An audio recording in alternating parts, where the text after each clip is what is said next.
Welcome to BV9 news. ముందుగా headlines చూద్దాం. రాజ్యం యువ వికాసం పథకం ప్రారంభించిన సీఎం రేవంత్ రెడ్డి. నిరుద్యోగ యువతకు స్వయం ఉపాధికి 4 లక్షల వరకు ఆర్థిక సాయం. యువ వికాసానికి నేటి నుంచి ఏప్రిల్ 4 వరకు దరఖాస్తుల స్వీకరణ.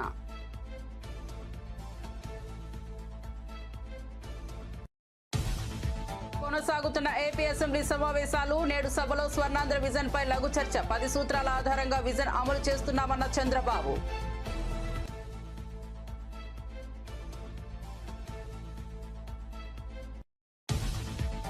కేటీఆర్ తో తీర్మానం మల్లన్న భేటీ. అసెంబ్లీ వేదికగా తెలంగాణ రాజకీయాల్లో కీలక పరిణామం. కేటీఆర్ హరీష్ రావుతో తీర్మానం మల్లన్న సమావేశం. బీసీ నేతలతో కలిసి కేటీఆర్ కు మల్లన్న మెమోరాండం.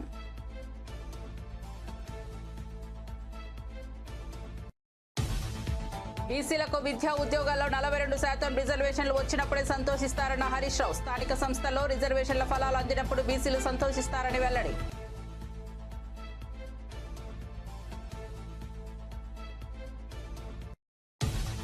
వైసీపీ హయాంలో ఉపాధి హామీ పనుల్లో 250 కోట్ల అవినీతి జరిగిందన్న పవన్ కళ్యాణ్. ఉపాధి హామీ నిధుల దుర్వినియోగంపై అసెంబ్లీలో ప్రశ్నోత్తరాలు. ఆ సమయంలో మాట్లాడిన డిప్యూటీ సీఎం మొత్తం 250 కోట్ల అవినీతి జరిగినట్లు వెల్లడి. ఫీజు రీయింబర్స్మెంట్ బకాయిలు ఖచ్చితంగా చెల్లిస్తామన్న మంత్రి నారా లోకేష్. విద్యారంగంపై చర్చ కావాలని అడిగి వైసీపీనే పాల్గొనలేదన్న మంత్రి. వాస్తవాలు వినే పరిస్థితిలో వైసీపీ లేదని ధ్వజం.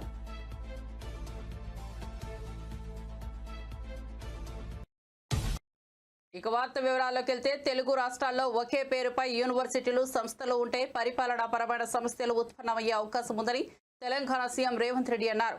దాన్ని పరిష్కరించేందుకే రాష్ట్రంలోని యూనివర్సిటీలు సంస్థలకు తెలంగాణకు సంబంధించిన పేర్లు పెడుతున్నామని చెప్పారు. దివంగత మాజీ సీఎం రోషయ్య ఆర్యవైశ్య సమాజం పట్ల ప్రభుత్వానికి అపారమైన గౌరవం, నమ్మకం, విశ్వాసం ఉందన్నారు. చర్లపల్లి రైల్వే టెర్మినల్ కు పొట్టి శ్రీరాములు పేరు పెట్టాలని కేంద్ర మంత్రులు కిషన్ రెడ్డి, బండి సంజయ్ కు లేఖ రాస్తానని సీఎం చెప్పారు. భారత ప్రభుత్వం 2047 విజన్ ను సిద్ధం చేసుకున్నప్పటికీ రాబోయే 20-30 ఏళ్ల అభివృద్ధి మార్గాన్ని స్పష్టంగా ముందుకు ఉంచుకోవడం కీలకమని అధికారులు తెలిపారు. ఈ గమ్యం చేరుకునేందుకు ఇప్పటి నుంచే ప్రతి ఏడాది స్పష్టమైన లక్ష్యాలు పెట్టుకుని పనిచేస్తున్నామని పేర్కొన్నారు. ప్రస్తుత ఆర్థిక సంవత్సరంలో 17.11% వృద్ధి రేటు సాధించాలనే లక్ష్యంతో ప్రభుత్వం కృషి చేస్తోందన్నారు. దీనికోసం వివిధ రంగాల్లో వివరణాత్మక ప్రణాళికలు రూపొందించి అమలు చేస్తున్నట్లు సంబంధిత శాఖలు వెల్లడించాయి. వాళ్ళు కానీ కన్సాలిడేట్ చేయమంటే అక్కడే కావాలంటే కన్సాలిడేట్ చేసి అందరికీ 2 సెంట్లు ఇచ్చే విధానానికి శ్రీకారం చుడతాం. అక్కడ వద్దని కానంటే ఎక్కడ కావాలో అక్కడ ఇంటి జాగా ఇచ్చి ఇల్లు కట్టించే బాధ్యత ఈ ప్రభుత్వం తీసుకుంటుందని కూడా నేను మీకు తెలియజేస్తున్నా. ఇంటి జాగా అయిన తర్వాత ప్రతి ఒక్కరికి ఇల్లు కట్టించే బాధ్యత తీసుకుంటాం. 100% 29 ఈ రాష్ట్రంలో ఇల్లు లేదనకుండా 100% ఇల్లు కట్టించే బాధ్యత ఈ ప్రభుత్వం తీసుకుంటుంది. మీ నియోజకవర్గాల్లో మీరు తీసుకోవాల్సిన అవసరం ఉంది. శానిటేషన్, హైజీనిక్ కండిషన్స్ కోసం ఒకప్పుడు మహిళ ఆడబిడ్డ ఆత్మ గౌరవం కింద టాయిలెట్స్ ఇచ్చా. ఇప్పుడు కొంతమంది కొన్ని కారణాల వల్ల లేని పరిస్థితుంది. ప్రతి ఒక్క ఇంటికి ఒక సంవత్సరమా 6 నెలల అవన్నీ కూడా పూర్తి చేయాలి. ప్రతి ఒక్క ఇంటికి water supply, tap water with sustainable source. ఏదో బోర్ కింద ట్యాప్ నీళ్లు ఇస్తే అది బోర్ ఎండిపోతే నీళ్లు రావు. అట్లా కాకుండా సస్టైనబుల్ సోర్సెస్ నుంచి వాటర్ ఇస్తాం. ఎల్పిజి గ్యాస్ కనెక్షన్, ఒకప్పుడు దీపం పెట్టాం, గ్యాస్ కనెక్షన్ ఇచ్చాం. దేశంలో మొట్టమొదటిసారిగా దీపం పెట్టి గ్యాస్ కనెక్షన్ ఇచ్చిన రాష్ట్రం సమైక్య ఆంధ్రప్రదేశ్. ఆ రోజు ఎన్డీఏ ప్రభుత్వం ఇచ్చాం. ఈ రోజు మళ్ళీ దీపం 2 కింద 3 సిలిండర్లు ఉచితంగా ఇచ్చి మహిళలను ఆదుకుంటున్నాం. ఆ కార్యక్రమం కూడా జయప్రదంగా జరిగే పరిస్థితి వచ్చింది. అక్కడి నుంచి ఎలక్ట్రిసిటీ. ఇక్కడ మీరు గ్యాస్ కూడా చూస్తే కొన్ని ప్రాంతాల్లో పైప్డ్ గ్యాస్ వస్తా ఉంది. అది వచ్చినప్పుడు దాన్ని కూడా కనెక్ట్ చేస్తాం. అవసరమైతే ఇక్కడ ఇచ్చే సబ్సిడీ వాళ్ళకే ఇస్తాం. అప్పుడు ఇంకా గ్యాస్ కూడా తెచ్చుకునే పరిస్థితి లేదు, కనెక్ట్ చేసే పరిస్థితి లేదు. 24 గంటల గ్యాస్ ఉండే పరిస్థితి వస్తుంది. ఎలక్ట్రిసిటీ అండ్ సోలార్ రూఫ్, ప్రతి ఒక్క ఇంటికి కరెంట్ ఉండాలి. పెట్టుకోగలిగిన వాళ్ళందరూ డెమోక్రటైజేషన్ ఆఫ్ పవర్ జనరేషన్ లో మీరు రూఫ్ టాప్ పెట్టుకుంటారు. ఆ రూఫ్ టాప్ పెట్టుకొని మీరే కరెంట్ ఉత్పత్తి చేసుకుంటారు, మీరే వాడుకుంటారు. ఈ రోజు మనం చూస్తే కోస్టల్ ఆంధ్రాలో ఎండలు విపరీతంగా పెరిగిపోయినాయి, వడగాల్పులు ఉన్నాయి. మీరు ఏసీ పెట్టుకొని బాగా ఇక్కడ హ్యాపీగా ఉన్నాం. కరెంట్ దానివల్ల ప్రతి ఒక్క ఇంట్లో కూడా అలాంటి కంఫర్ట్ ఎందుకు క్రియేట్ చేసుకోకూడదని అడుగుతున్నా. పైన ఎండ, సూర్యుడు, కిందన ఏసీగా చిన్న రూమ్ పెట్టుకున్నా ఫ్యాన్ గానీ ఏసీ గానీ పెట్టుకునే అవకాశాలు వస్తే ఓవర్ పీరియడ్ ఆఫ్ టైం ఈ విషయంలో కూడా ప్రతి ఒక్క ఇంటికి సోలార్ రూఫ్ గానీ, కుసుమ్ కింద మన పొలాల్లో మనం కరెంటు తయారు చేసుకుని మనకు అవసరమైన కరెంటు వాడుకొని అవసరమైతే ట్రాక్టర్లు కూడా ఛార్జింగ్ చేసుకొని ఇంటికి కూడా వాడుకునే అవకాశాలు వస్తాయి. అలాంటి వ్యవస్థకు శ్రీకారం చుడతాం. నా ఉద్దేశం ఒకటే, ప్రతి ఒక్కరికి కూడా కాస్ట్ తగ్గిస్తూ జీవన ప్రమాణాలు పెంచడం అనేది ప్రధానమైన ఉద్దేశం. Digital connectivity, high speed internet access for every house, wifi ఇస్తాం, డిజిటల్ కనెక్టివిటీ ఇస్తాం. అది కూడా నీడ్ బేస్ ని బట్టి వాళ్ళకి ఎంత కావాలంటే ఎంత బ్యాండ్ విత్. గత ప్రభుత్వ హయాంలో ఉపాధి హామీ పథకంలో భారీ అవినీతి జరిగిందని డిప్యూటీ సీఎం పవన్ కళ్యాణ్ అసెంబ్లీలో వెల్లడించారు. అధికారంలోకి వచ్చిన వెంటనే ప్రత్యేక దృష్టి సారించి పథకాన్ని సమీక్షించామని తెలిపారు. సోషల్ ఆడిట్ డైరెక్టరే అవినీతికి పాల్పడడంతో అతడిని తొలగించామన్నారు. ఇక నుంచి అవినీతి జరగకుండా ఉండేందుకు social audit, vigilance cell, quality కంట్రోల్తో కొత్త అధికారులను నియమించామని స్పష్టం చేశారు. పథకం పట్ల పూర్తి పారదర్శకతను పాటిస్తూ కార్మికులకు న్యాయం జరిగేలా కృషి చేస్తున్నామని పవన్ కళ్యాణ్ తెలిపారు. గౌరవ ఆదోని శాసనసభ్యులు చెప్పింది కీలకంగా ఒక మాట అన్నారు. జాతీయ ఉపాధి హామీ పథకం అది రాజకీయ ఉపాధి హామీ పథకం అయిపోయింది. అది గత ప్రభుత్వం టైంలో రైట్ ఏమో, కానీ మన ఎన్డీఏ ప్రభుత్వం టైంలో దాన్ని నేను తీసుకోవట్లేదు. ఖచ్చితంగా గత ప్రభుత్వం చేసిన వారసత్వంగా వచ్చినవి ఈ కరప్షన్ మనం హ్యాండిల్ చేస్తాం ఈ రోజున. వన్స్ నేను పంచాయతీరాజ్ శాఖ బాధ్యతలు తీసుకున్న తర్వాత మొట్టమొదటి దృష్టి పెట్టింది కూడా ఆ జాతీయ ఉపాధి హామీ పథకం కింద అసలు ఏమేమి అవకతవకలు జరిగినాయి. ఇప్పుడు ఎంత గొప్ప పాలసీ పెట్టినా పథకం పెట్టినా జనం అందరూ అంటే మనకి పార్టీలు కొల్యూడైపోయి అందరూ అంటే ఒకళ్ళని కరప్షన్ చేసామని అర్థం చేసుకోగలం, కానీ ఒక గ్రూప్స్ కొల్యూడైపోతే తప్పులు నిర్ధారించడం చాలా కష్టమైపోతుంది. ఇప్పుడు ఇందాక ఉదాహరణకి మేము రాగానే ఫస్ట్ చాలా ఎక్స్టెన్సివ్గా కూర్చున్నాం, ముఖ్యంగా ఈ సోషల్ ఆడిట్ డైరెక్టర్ తోటి, ప్రిన్సిపల్ సెక్రటరీ గారితో కూర్చున్నప్పుడు వరుసగా చాలా ఆల్మోస్ట్ 1-2 months రివ్యూ తర్వాత సోషల్ ఆడిట్ డైరెక్టర్ ఎవరైతే జాతీయ ఉపాధి హామీ పథకంలో అవకతవకలు ఎవరైతే చేస్తున్నారో వాటిని జరగకుండా నిలువరించాల్సిన వ్యక్తి అతనే అవినీతికి పాల్పడ్డాడు అధ్యక్ష. అందుకని వెంటనే అతన్ని తీసి పక్కన పెట్టేశాం. అవి కాకుండా మేము తీసుకున్న ఇమ్మీడియట్ చర్యలు ఏంటంటే అధ్యక్ష, ఒకటి మేము ఈ social audit, vigilance cell, quality control 3 కొత్త వాళ్ళని పెట్టాం అధ్యక్ష. కొంచెం ఎఫెక్టివ్ పీపుల్ని పెట్టాం. ఇప్పుడు ఉదాహరణకి సోషల్ ఆడిట్ని ఒక 2 months బ్యాక్ పెట్టాం, చాలా మందిని సార్ట్అవుట్ చేసి వన్ హూ ఇస్ కేపబుల్ అలాంటి వ్యక్తిని పెట్టాం అధ్యక్ష. అలాగే విజిలెన్స్ సెల్కి చీఫ్ విజిలెన్స్ ఆఫీసర్ని పెట్టాం, 5 months అయింది. అలాగే headed by chief quality control engineer పెట్టాం అధ్యక్ష, సీనియర్ మన రిటైర్డ్ ఇంజనీర్ ఒకరిని పెట్టాం. మేము చేశాక మేమేం చాలాసార్లు ఉదాహరణకి 2024-25లో అబ్జెక్షనబుల్ ఎక్స్పెండిచర్ అంటే ఇది అవినీతికి దారి చూపిస్తున్నాయని చెప్పి దాదాపు 250 కోట్ల అవినీతి జరిగింది అని చెప్పేసి సోషల్ పీపుల్స్ ఆడిట్ ఫోరం నుంచి మనం దాదాపు ఇప్పటికీ 546 మండలాల్లో మనం సోషల్ ఆడిట్ చేసాం ఇప్పుడు దాకా ఆడిట్ ఫోరం. ఇంకొక మిగతా మండలాలు 665లో 546 చేసాం అధ్యక్ష. మార్చి 31కి అయిపోతుంది. దాంట్లో 24-25కి 250 కోట్ల అవినీతిని ఉంది అనేది చేశారు. ఇదంతా కానీ ఇది ప్రాజెక్ట్ డైరెక్టర్ పీడీ చూసిన తర్వాత 71 కోట్ల మటుకే out of 250 crores only 71 crores recover చేయాలి అనేది ఆయన ఆర్డర్ చేశారు.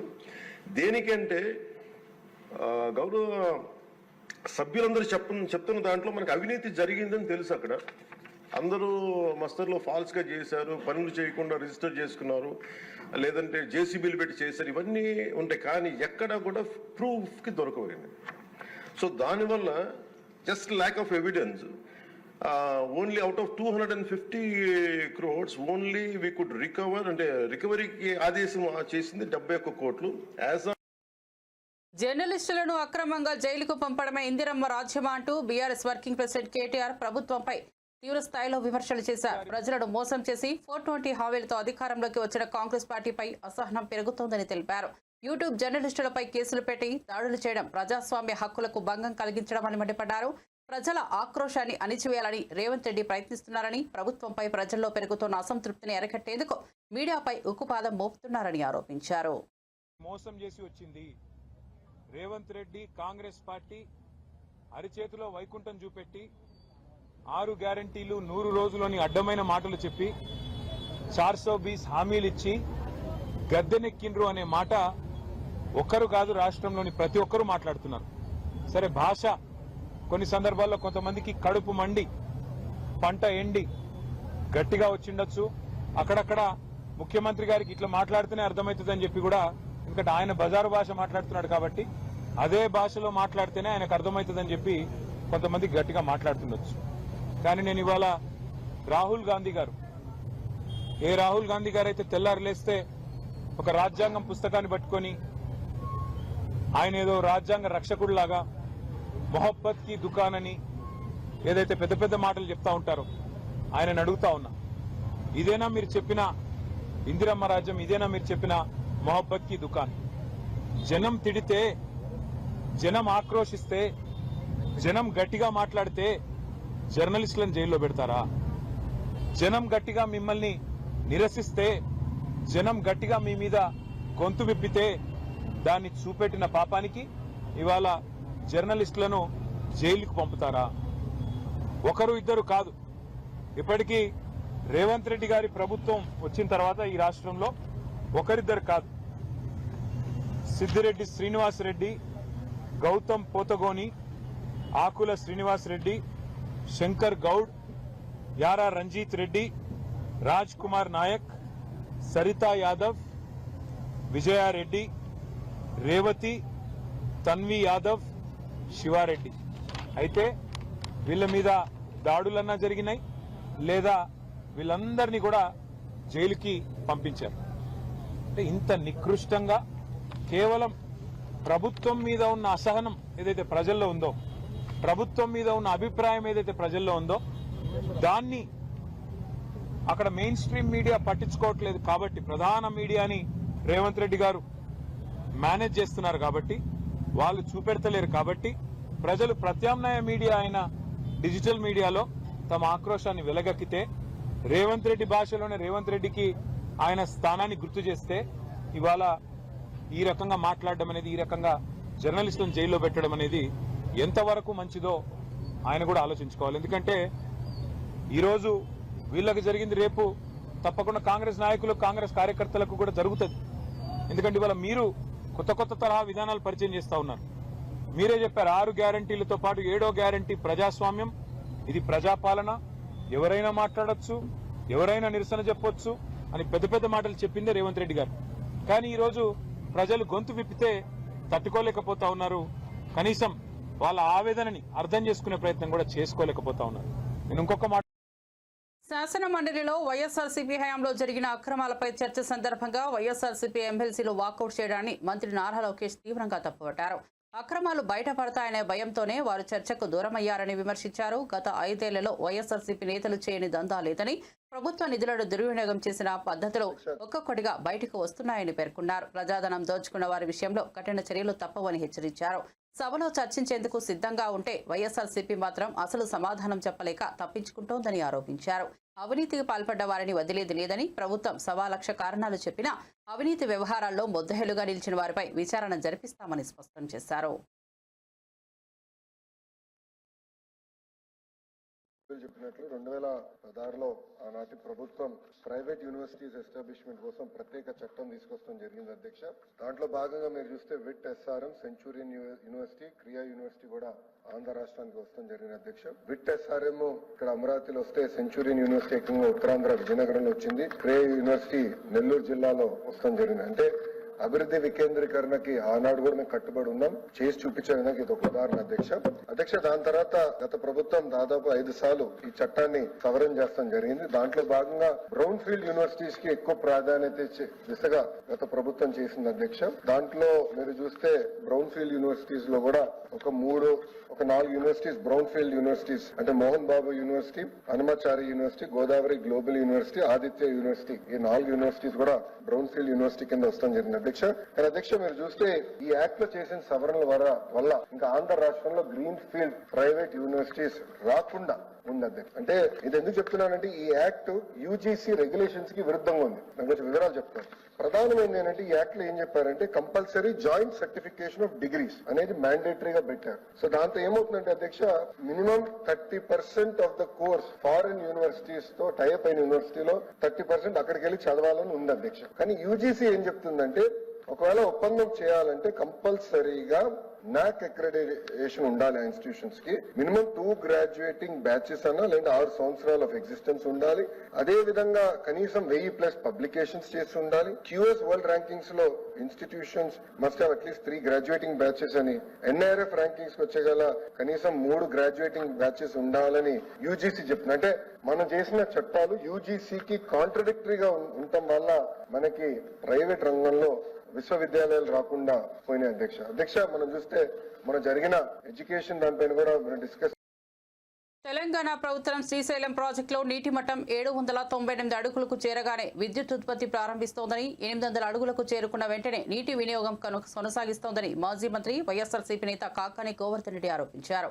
రాష్ట్ర విభజన తర్వాత చంద్రబాబు ప్రభుత్వం దీనిపై ఎలాంటి అభ్యంతరం చెప్పలేదని, ఇప్పుడు అది పూర్తిగా తెలంగాణ హక్కుగా మారిపోయిందని అన్నారు. 880 అడుగుల కనిష్ట నీటి మట్టానికి చేరిన తరువాతే ఆంధ్రప్రదేశ్కు నీరు అందుతుందని, ఈ విషయంలో చంద్రబాబు ప్రభుత్వం పూర్తిగా విఫలమైందని విమర్శించారు. ఓటుకు నోటు కేసులో ఇరుక్కున్న చంద్రబాబు అప్పటి తెలంగాణ ప్రభుత్వానికి తలొగ్గి ఆంధ్రప్రదేశ్ నీటి హక్కులను కోల్పోయేలా చేశారని ఆయన మండిపడ్డారు. నెల్లూరు జిల్లా రాయలసీమకు సంబంధించినటువంటి జిల్లాలకు సంబంధించి త్రాగునీరు అందించాలనేటువంటి లక్ష్యంతో స్వర్గీయ వైఎస్ రాజశేఖర రెడ్డి గారు, ఆ తర్వాత జగన్మోహన్ రెడ్డి గారు చాలా వరకు కృషి చేశారు.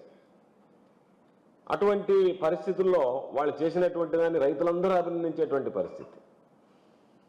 వాళ్ళు తీసుకున్నటువంటి నిర్ణయాలు, రైతులకు అండగా నిలిచినటువంటి విధానం ఈరోజు అభినందించకపోయినా పర్వాలేదు, కానీ సీమ ప్రయోజనాలని, రైతుల ప్రయోజనాలని, ప్రజల ప్రయోజనాలని దెబ్బకొట్టే విధంగా ఈరోజు చంద్రబాబు నాయుడు గారు తీసుకున్నటువంటి నిర్ణయాలు రైతుల భవిష్యత్తుని, ప్రజల భవిష్యత్తుని ప్రశ్నార్థకం చేస్తున్నాయి, ప్రత్యేకించి సాగునీరు, తాగునీరు విషయంలోనని ఈ సందర్భంగా నేను తెలియజేస్తున్నాను.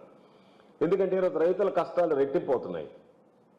వాళ్ళు సాగునీరుకి అనేక రకాలైనటువంటి ఇబ్బందులు పడాల్సినటువంటి దౌర్భాగ్యమైనటువంటి పరిస్థితులు దాపరిస్తున్నాయి. ప్రజలైతే త్రాగునీటికి గొంతు తడుపుకోవడానికే అవస్థలు పడేటువంటి రోజులు రాబోతున్నాయనేటువంటి ఆందోళన కలుగుతుంది. దీనికి రాయలసీమకు సంబంధించి ఎత్తిపోతల పథకం ఏదైతే ఉందో దాని మీద బాబు దుర్మార్గంగా ప్రవర్తించడం, దానిని నిర్వీర్యించాలనేటువంటి ఆలోచన చేయడం చూస్తుంటే ఆయనకి రైతుల మీద ఉన్నటువంటి చిత్తశుద్ధి ఏమిటి, రైతుల పట్ల కక్ష సాధింపుకి ఇది నిదర్శనంగా నిలిచేటువంటి పరిస్థితులు కనపడుతున్నాయి. చంద్రబాబు నాయుడు ఎప్పుడు అధికారంలోకి వచ్చినా స్వార్థ ప్రయోజనాల కోసం రాష్ట్ర ప్రయోజనాలు, ప్రజల ప్రయోజనాలు తాకట్టు పెట్టడం అనేటువంటిది ఆయనకు ఆనవాయితీ. దానిలో ఈ విధంగా ఈరోజు ఆయన తీసుకున్నటువంటి నిర్ణయాలు, ఆయన వ్యవహార తీరు రైతులు, ప్రజలు తీవ్రంగా కోలుకోలేనటువంటి దెబ్బతినేటువంటి పరిస్థితులు ఏర్పడ్డాయి. ఈరోజు ఒకసారి చూస్తే సీమ రైతులకు సంబంధించి, రాయలసీమ, నెల్లూరు జిల్లాలకు సంబంధించి రైతాంగానికి సాగునీరు ఇవ్వాలి, ప్రజలకు తాగునివ్వాలనేటువంటి ఆలోచనతో రాయలసీమ ఎత్తిపోతల పథకానికి జగన్మోహన్ రెడ్డి గారు శ్రీకారం చుట్టడం జరిగింది. ఈ ప్రాజెక్ట్ని శాశ్వతంగా ఈరోజు రాయలసీమ ఎత్తిపోతల ప్రాజెక్ట్ ఏదైతే ఉందో దానిని శాశ్వతంగా సమాధి కట్టేటువంటి విధంగా ఈరోజు చంద్రబాబు నాయుడు గారి నిర్ణయాలు, పోకడలు కనిపిస్తున్నాయి. సీమ రైతులు ఈరోజు పాపం వాళ్ళు కన్నీళ్లు తెప్పించేలా వాళ్ళందరికీ, రైతులకి, ప్రజలకు సంబంధించినటువంటి దాంట్లో గుక్కిడి నీళ్లు అందించడానికి కూడా వీలు లేకుండా ఈరోజు దారుణమైనటువంటి కుట్రలు పన్నుతున్నారు. బీసీలకు విద్యా ఉద్యోగాల్లో 42% రిజర్వేషన్లు రావాల్సిన అవసరం ఉందని బీఆర్ఎస్ నేత మాజీ మంత్రి హరీష్ రావు తెలిపారు. స్థానిక సంస్థల్లో రిజర్వేషన్ల ద్వారా బీసీలకు కలిగే ప్రయోజనాలు పూర్తి స్థాయిలో అందాలని అభిప్రాయపడ్డారు. బీసీ రిజర్వేషన్ల బిల్లుకు తెలంగాణ శాసనసభ ఏకగ్రీవంగా మద్దతు ఇవ్వాల్సిన అవసరం ఉందని, పార్లమెంట్లో దీనికోసం బీఆర్ఎస్ పోరాటం చేస్తోందని స్పష్టం చేశారు. బీసీ సంక్షేమ శాఖ మంత్రివర్యులు, నా మిత్రుడు, మా జిల్లా శాసనసభ్యులు పొన్నం ప్రభాకర్ గారు ప్రవేశపెట్టినటువంటి ఈ బిల్లుకు బీఆర్ఎస్ పార్టీ సంపూర్ణమైన మద్దతును తెలియజేస్తుంది. ఈ బిల్లును మేము మనస్ఫూర్తిగా స్వాగతిస్తూ ఉన్నాము.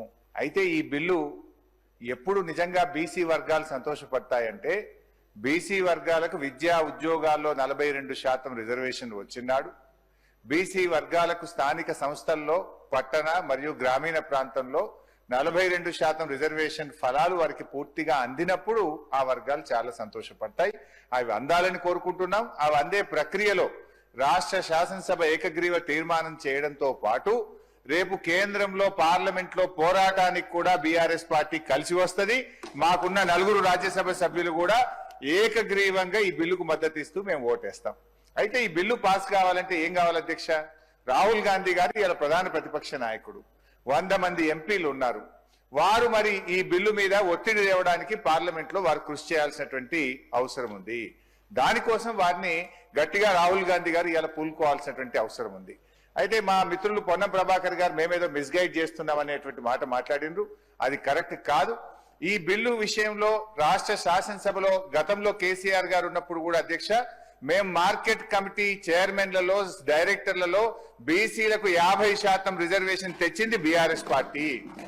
అదే విధంగా బీసీల విషయం వైన్స్ లో మొట్టమొదటిసారిగా ఈ దేశంలో ఎక్కడ లేని విధంగా మా గౌడన్నల కోసం మరి గీత కార్మికులకు వైన్ షాప్ల అలాట్మెంట్ లో కూడా రిజర్వేషన్ తెచ్చింది బీఆర్ఎస్ ప్రభుత్వము. ఇట్లా మేము కొన్ని కార్యక్రమాలు చేసినాం. అయితే మేమేమంటున్నామంటే ఈ బిల్లులో ఒక 2 విషయాలు మీ చేతిలో ఉన్నది. ఇది దీంట్లో కేంద్రం పర్మిషన్ అవసరం లేదు, ఢిల్లీ అనుమతి కోసం వేచి చూడాల్సిన అవసరం లేదు.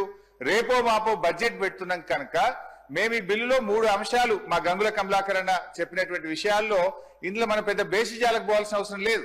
బీసీల మీద మీకు నిజంగా చిత్తశుద్ధి ఉంటే, బీసీల మీద మీకు నిజమైనటువంటి ప్రేమ ఉంటే 3 అంశాలు ఈ బిల్లులో చేర్చమని బీఆర్ఎస్ పార్టీ తరఫున అమెండ్మెంట్ ఇచ్చాం. ఆ 3 అంశాలు కొత్తవేం కావు, కాంగ్రెస్ పార్టీ గతంలో ఇచ్చినటువంటి హామీ. అందులో మొట్టమొదటిది గౌరవనీయులు గంగుల గారు చెప్పినట్టు 42% ప్రభుత్వ కాంట్రాక్ట్లలో బీసీలకు రిజర్వేషన్ చేస్తూ ఈ బిల్లులో చేర్చండి. తెలంగాణ బీఆర్ఎస్ నేతలు కేటీఆర్, హరీష్ రావును ఎమ్మెల్సీ తీర్మానాలను కలిసి కీలక చర్చలు నిర్వహించారు. బీసీ రిజర్వేషన్ల బిల్లుకు కేంద్ర ప్రభుత్వం చట్టబద్ధత కల్పించేలా త్వరలో ఢిల్లీలో నిర్వహించనున్న ధర్నాకు మద్దతు ఇవ్వాలని కోరారు. బీసీల హక్కులను పరిరక్షించేందుకు ప్రతిపక్ష పార్టీలు, ప్రాంతీయ పార్టీలు ఏకమవ్వాలని సూచించారు. ఈ అంశంపై రాష్ట్ర ప్రభుత్వం పార్లమెంట్లోనూ గలమెత్తాలని తీర్మానాలను అభిప్రాయపడ్డారు. బీసీల న్యాయమైన డిమాండ్ల కోసం అన్ని వర్గాల నుంచి మద్దతు తీసుకొచ్చేందుకు తన ప్రయత్నం కొనసాగిస్తానని స్పష్టం చేశారు.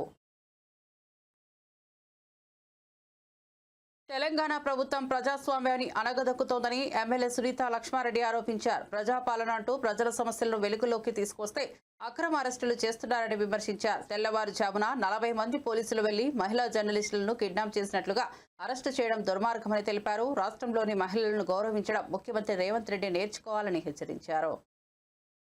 తీసుకొచ్చి ఇక్కడ పెట్టినట్టయితే మాకు నష్టం జరుగుతుంది. ఇక్కడ వాటర్ పొల్యూషన్ అవుతుంది. జిహెచ్ఎంసీకి సంబంధించినటువంటి వెహికల్స్ టిప్పర్లు వచ్చి 1000ల సంఖ్యలో పోలీసు ప్రభుత్వాన్ని డిమాండ్ చేస్తాను. నిజంగా కూడా అక్కడ ఏదైనా పెట్టాలి అని అనుకుంటే అది ఫారెస్ట్ లో ఉంది.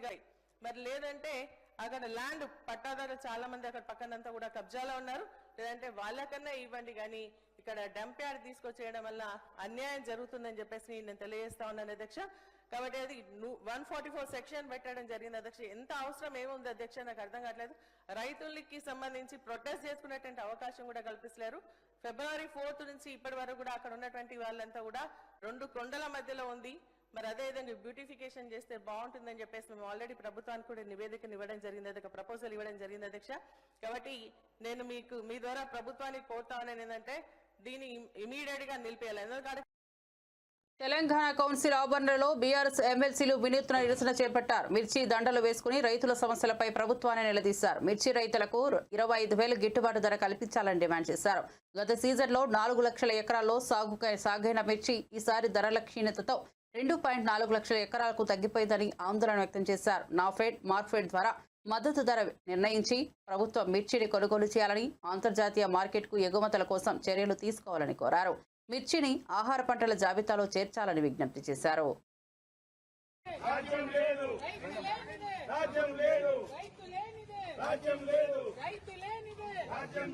మిర్చి రైతులను వెంటనే మిర్చి రైతులు వెంటనే ఆదుకోవాలి. మిర్చి రైతులు వెంటనే ఆదుకోవాలి.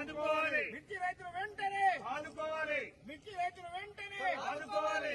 రైతు లేనిదే రాజ్యం లేదు. రైతు లేనిదే రాజ్యం లేదు. రైతు లేనిదే రాజ్యం లేదు. మిర్చి రైతుకు వెంటనే మద్దతు ధర ప్రకటించాలి. మిర్చి రైతుకు వెంటనే మద్దతు ధర ప్రకటించాలి. మిర్చి రైతుకు వెంటనే మద్దతు ధర ప్రకటించాలి. మిర్చి రైతుకు వెంటనే 25,000 మద్దతు ధరను చెల్లించాలి. 25,000 మద్దతు.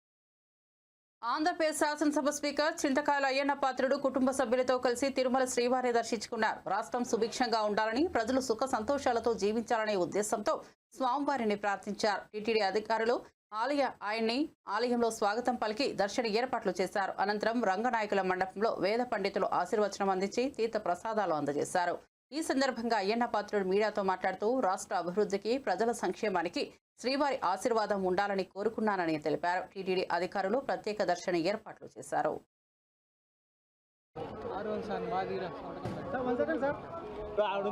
ఆశీర్వాదం అందరికీ ఉండాలని చెప్పి నేను వారిని మనస్ఫూర్తిగా కోరుకోవడం జరిగింది. అలాగే ఈవేళ ఈ ప్రాంగణంలో, పవిత్రమైన ప్రాంగణంలో నుంచి మాట్లాడుతున్నాను. నేను మీ ద్వారా యాజ్ ఎ స్పీకర్గా, ఆంధ్ర రాష్ట్ర స్పీకర్గా ప్రజలకు కూడా మెసేజ్ ఇస్తున్నాను. ఈవేళ ఆ మెసేజ్ ఏంటంటే, ఇలా ఆంధ్ర రాష్ట్రం ఏ విధంగా నష్టపోయిందో మీకు తెలుసు. విభజన టైంలో కానివ్వండి, లేకపోతే గత 5 సంవత్సరాలు కానీ పెద్ద నష్టం జరిగింది. మళ్ళీ భగవంతుని దయ వల్ల ఈ రాష్ట్రాన్ని బాగు చేసుకునే అవకాశం మనకు వచ్చింది. అంటే ప్రజలందరినీ కోరేదంటే పార్టీలతో సంబంధం లేక అన్ని పార్టీలు కలిపి మన రాష్ట్రం ఇది, అందరిది కలిసి ఒకటే రాష్ట్రం. పార్టీలు వేరవచ్చు, కానీ రాష్ట్రాన్ని కాపాడవలసిన బాధ్యత మన మీద ఉంది. కాబట్టి అన్ని పార్టీ వాళ్ళు కూడా ఈ 5 రాష్ట్రాలు పార్టీని దృష్టిలో పెట్టుకోకుండా ఆంధ్ర రాష్ట్రాన్ని బాగు చేసుకోవడం కోసం, ఆంధ్ర ప్రజల తాలూకు భవిష్యత్తును బాగు చేసుకోవడం కోసం మనం అందరం ప్రయత్నం చేయవలసిన అవసరం ఉంది. అంటే అందరం కలిసి పార్టీలకు అతీతంగా ఆంధ్ర రాష్ట్రమే అభివృద్ధి మన ధ్యేయంగా ఆ వెంకటేశ్వర స్వామి ఆశీస్సుతో మన రాష్ట్రాన్ని బాగు చేసుకుందాం. దానికి మీరు అందరూ అన్ని పార్టీ వాళ్ళ నాయకులకు సహకరించవలసిన అవసరం ఉందని చెప్పి మనం చేస్తూ, అలాగే మీ ప్రెస్ వారు కూడా అన్ని పాజిటివ్గా ఆలోచించి మాకు సలహాలు ఇచ్చి ముందుకు నడిపించి ఈ రాష్ట్రాన్ని బాగు చేసే చక్కటి అవకాశం నాకు కల్పించమని చెప్పి మీ ప్రెస్ వాళ్ళందరూ కూడా కోరుకుంటున్నాను. బాగుందండి. శ్రీవారి కళ్యాణం ఎక్కడైనా బాగా జరుగుతుంది. మన మనసులో శుభ్రంగా ఉండి, ఆనందంగా ఉండి, దేవుడి కళ్యాణం చెయ్యాలని అందరూ ఆశిస్తే ఎక్కడైనా బాగా జరుగుతుంది. దాంట్లో దేవుడి పార్టీలు ఏంటి, మనకి పార్టీలు ఉన్నాయి. కానీ ఇంకో మెసేజ్ ఇవ్వదలుచుకున్నానండి.